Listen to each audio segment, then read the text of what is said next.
earth now trembled with a rhythm foreign to life. The rustle of my leaves, the chirp of the birds was now replaced with the cacophony of metal and madness. Amidst this senseless war, a memory flickers within my heart. Sarang. He'd call me Grandfather Tree. I remember him as a free soul full of wonder. He'd spend hours running on the chabutra, his laughter distinct over the gushing of the small stream. Grandfather Tree, he'd say, "Can I play with you?" Or, "Why do you have a choti like Amma?"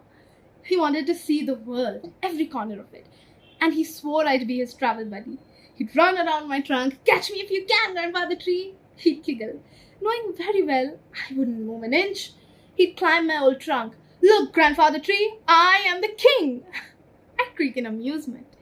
Those were the simpler times, filled with the sweet innocence of childhood.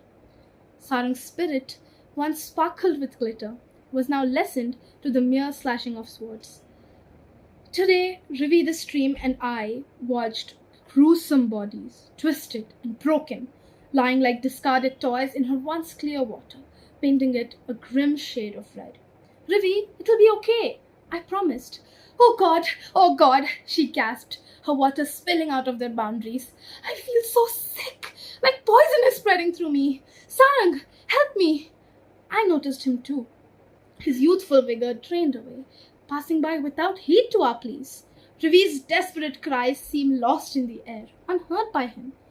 I wonder if he too had become soulless in this monstrous war. My curiosity peaked over the days that passed by. He seemed to avoid me entirely. Concern replaced curiosity.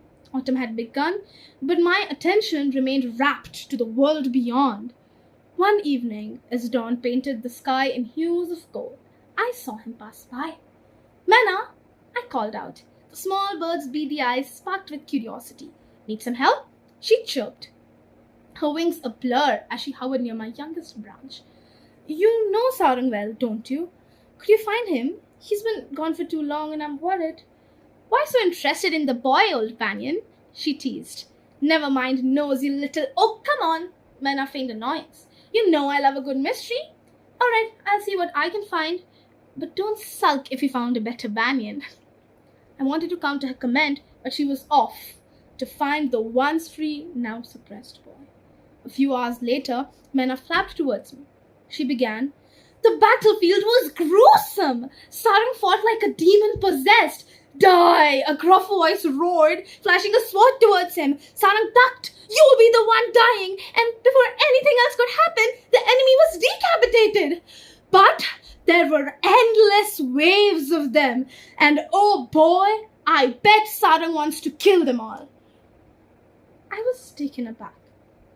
What had my innocent boy become? "Never again! Almost flying tandoori! Huh!" And with a squawk, a tiny form dwindled into a speck before finally vanishing from sight. The night was spent restless. Sarang? A murderous beast? Impossible! I was awake till dawn, and with the first mellow ray, the breeze began dancing shyly with my ochre leaves. "Breeze, oh gentle breeze," I whispered, "can you find Sarang? Has he really forgotten this old wood?" The breeze was puzzled. "I apologize, dear tree, but could you describe the boy to me? I've never seen him." I spelled out his most prominent traits. He's tall, olive skin, has dark locks, and shiny brown eyes. The breeze murmured an assurance and howled away.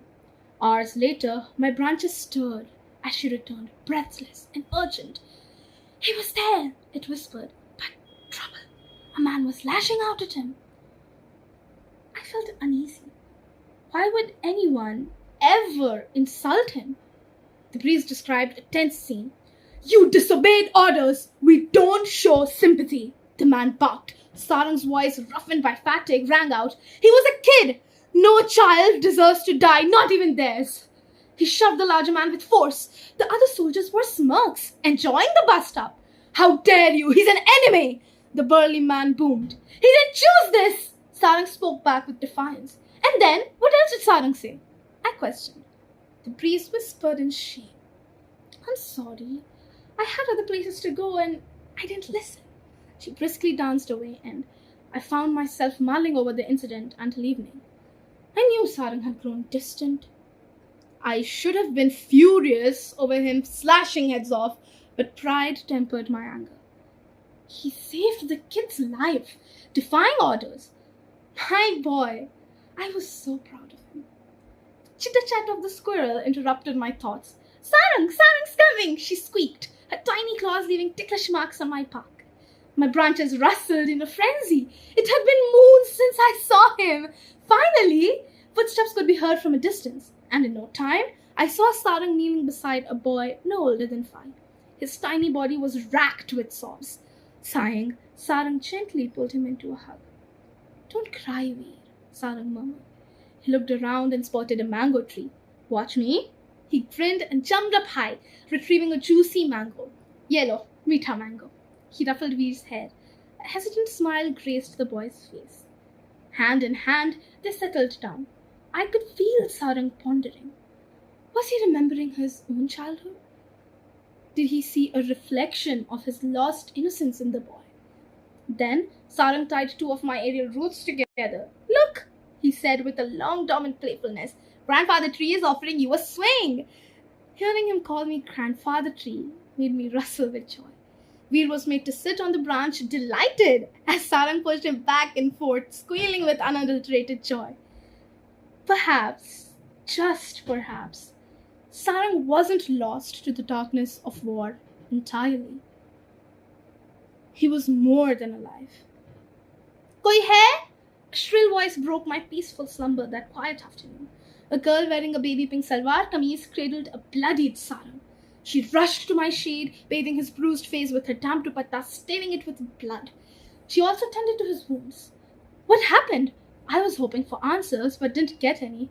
A while after, his gaze landed on the girl, her face a mask of concern, her cheeks flushed with a healthy color. "Are you okay? Does it hurt?" She bombarded him with questions. Sarang winced and sat up. "Did you get me here?" He looked puzzled, glancing at the familiar surroundings. She nodded and was met with gratitude. "Sarang," he introduced. "Meera." "Thanks, Meera ji." Sarang managed a weak smile. "I found you almost dead," she retorted.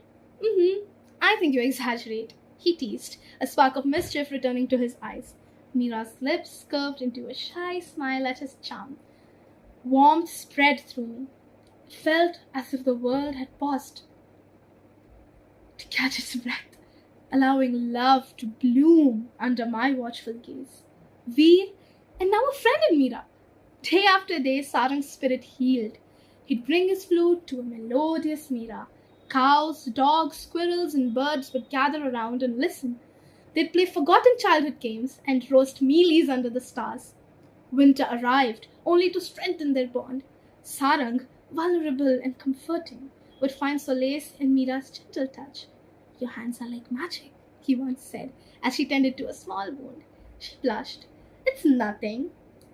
And I knew this was the only time Sarang found peace amongst war. Just as it was getting better for both me and him, a cold dread seeped into the world outside.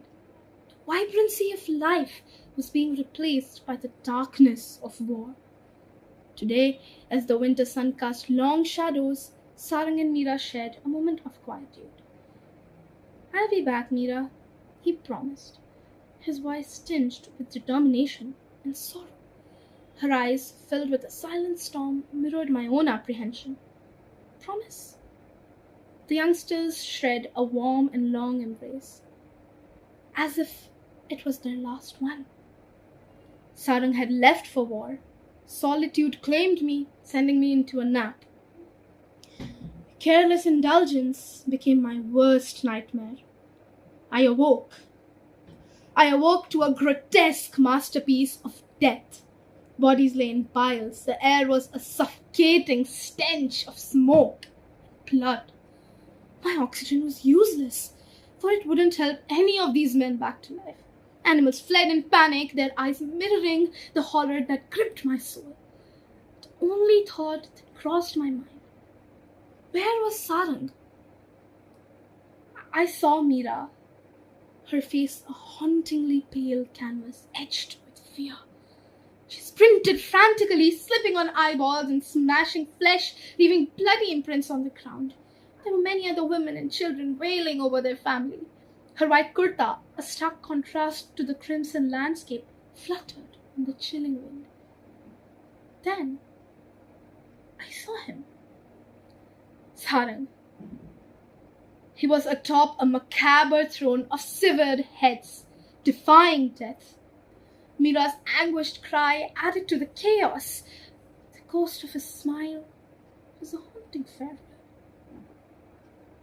"Catch me if you can, Grandfather Tree," he said in a frail voice. I yearned to cradle him in my roots, to shield him from the icy embrace of death, but I was rooted to the ground. He knew I wouldn't move an inch. The earth now trembled with a rhythm foreign to life. The rustle of my leaves, the chirp of the birds was now replaced with the cacophony of metal and madness. Amidst this senseless war, memory flickers within my heart. Sarang. He'd climb my old trunk. "Look, Grandfather Tree, I'm the king." I'd creak in amusement. Those were the simpler times, filled with the sweet innocence of life.